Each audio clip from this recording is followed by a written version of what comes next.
Tanya. I'm a professional tour guide. I've been working as a tour guide for over 7 years, and I show the highlights of the most beautiful cities in the world and hidden gems. Welcome to my channel. I hope you will enjoy this video, but before you watch it, please make sure that you clicked the button like and you're subscribed to my channel. It will help me to create more beautiful videos for you and to explore the world together. So I'm going to show you the most Chinese building in Moscow, and you might be surprised that it's not a Chinese embassy, it's not a Chinese cultural center or a Chinese consul. It's just a tea house with an absolutely fascinating history.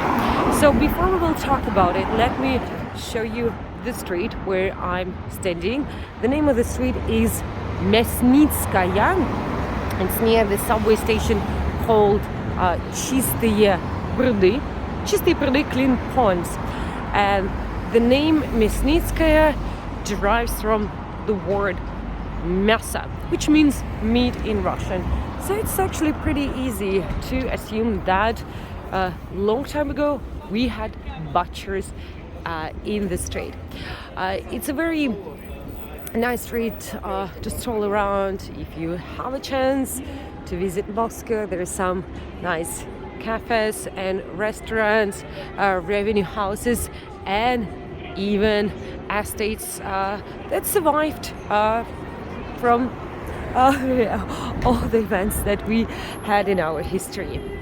But today I'm going to talk about one of the main highlights of the street and one of the hidden gems. It's actually also one of the most unique buildings in Moscow, meaning that you won't find any other building that will look alike in Moscow. Well, obviously for centuries we were not actually directly inspired by Chinese culture, so you will not find any similar design, any similar architecture. So the big question is, why would we have such an interesting building in the city center of Moscow? So the story goes to the end of the 19th century, when we had one of the biggest tea companies, Perlov, named after the founder, Perlov, his last name. It was more than just a company, it was more like a tea empire. And back in the 19th century, we loved tea. We actually still love tea. And if you go to any restaurant in Moscow, you'll certainly see it, that there's always a big variety of tea. Today we love buckwheat tea. Yeah, sounds crazy, sounds weird, but I love it. It tastes like cookies. We also loved buckthorn tea. It's kind of like Russian berry. So there is a lot to try. But even in the 19th century, people were fascinated by this new drink. And generally, tea would come from China. Well, let me show you. There are people also taking pictures of it, like even if they're Russians, even they're from Moscow.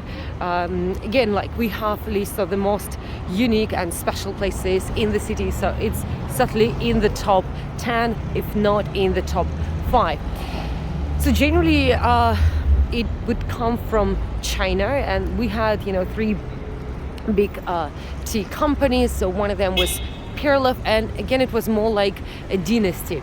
So in the 90s of the 19th century, they hired the architect Roman Klein, who was one of the most prominent architects at that time, to build it. And actually it didn't look like what I'm showing you now. It still didn't have this Chinese influence, even though again the tea was imported from China. Everything changed in 1896 when the Chinese chancellor, and at that time it was China's chancellor, what you can also see kind of like the Chinese ambassador, came to the coronation of Nicholas II, the last Russian Tsar, the last from the Romanov dynasty. And of course everyone wanted, you know, to attract him to his place, because actually from the beginning it was more than just a tea house. The first floor would belong to the store, but then other floors had apartments, and now they have offices, so we are not able to go to the second and to the third floor, but we will go inside. So everyone wanted to attract this Chinese chancellor. They wanted to have good contracts, and everyone tried as hard as they could.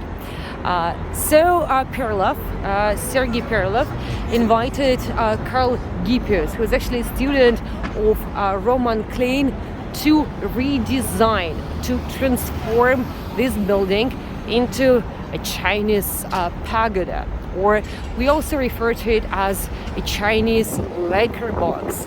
So to transform it into a Chinese looking building. And I mean, it was very successful. We don't know for a fact whether Karl Gippius visited China or not. Most of the experts say no, he has never been to China. Nevertheless, I mean, when Chinese tourists come, they are able to see, some of the signs in this building, some of the references to Chinese culture. I hope you're able to see, like, looking at this building. As a Russian, I can tell you that there are also some elements of Russian design that I can recognize. So it's also kind of like the Russian version of a Chinese place. But the irony of this story is that the chancellor didn't stay here. He didn't choose this mansion despite all the hard work that was put into transformation. Why not? Well, again, Perlov wasn't the only one who tried to attract him. And ironically, he stayed at his brother's place, who was Semyon Perlov. Why did he choose? Well, we don't know for a fact. There are a few versions. So one of them says that, a Chinese man just asked, who is older, because he didn't have enough time to stay in Moscow, and then he stayed at the one who was older. The other story is, of course he has seen many Chinese buildings in China, but the other the other brother invited him for a Russian tea ceremony with a Russian samovar, with the like Russian bread and everything. So of course it attracted him. So you can choose your version, but even though the place didn't attract the Chinese chancellor, it still attracted many companies, customers, and it keeps attracting customers even now, because it's still a Chinese store. So can you imagine, so many years passed by, so many transformations in our country, and now we will get inside to take a look. So it's written there, store tea, coffee. So I'll try to be a little bit quiet and look at the interiors. Even inside, I mean, you can also clearly see this Chinese reference. By the way, Perlov also brought Chinese vases. So he brought them from China, Chinese porcelain, and they just keep this tradition. It smells actually really good. It's not a very typical store, as you can imagine. So it kind of has this Chinese atmosphere, but at the same time we see kind of like a Soviet atmosphere. So we have like Russian candies, and there's a small souvenir. There is also a small museum devoted to the Perlov company. Just going to show you, like, they have food from all over the world, like I believe it's Japanese rice cake. But just look at it. Isn't it amazing? Isn't it fascinating? They have obviously a very big collection of tea. Place was recently renovated. We still have like this small exhibition of devoted to the Perlov company. So you can see over there. So it was you can see like a metal poster of Perlov company, and it's written Sergei Vasilievich Perlov, so Sergei Perlov.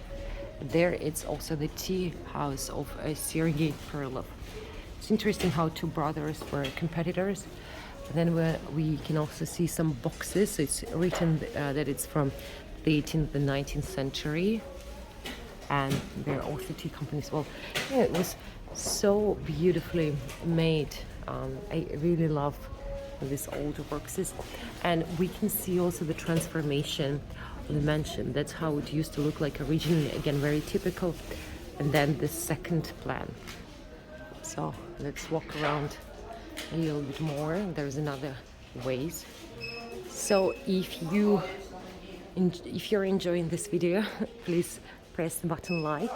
It will again help me to grow my channel and to create more videos about unique and unusual places. And if you want to support my work, please make a contribution. You have links to buy me coffee and PayPal below this video, so I will be able to continue my work. I will be able to create virtual tours for you. As you know, YouTube doesn't pay me anything, or any other company, so everything I do is to show you the world, and I really appreciate your support. So look, Chinese dragons. Well, of course you must have a Chinese dragon. Now we will go outside, so we will just take a look at the interiors, just we'll have a closer look, and then we are going to wrap up our tour, our short tour. But I hope you enjoyed this introduction. What do you think? Does it look Chinese to you? What would you think is inside this place? Well, of course, I mean, it's not the number one place to visit when you come to Moscow. If you look at tour guide books, you will not find it listed in most of the tour guide books. At the same time, it's very interesting, and if you want to get to Red Square, the Kremlin, the main attractions, it would take you approximately 25 minutes on foot, so it's not that far. It's a beautiful location, but again, like, you need to know about it. So as you could see, even Russians do. And you see the inscriptions, it says chocolate over there, which is chocolate. So, and it has this kind of like a Chinese inscription, although it's Russian, it's Cyrillic. And then we also have Russian tea company. It no longer exists, unfortunately.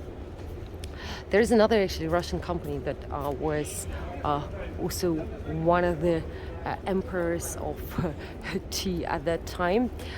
That one still exists.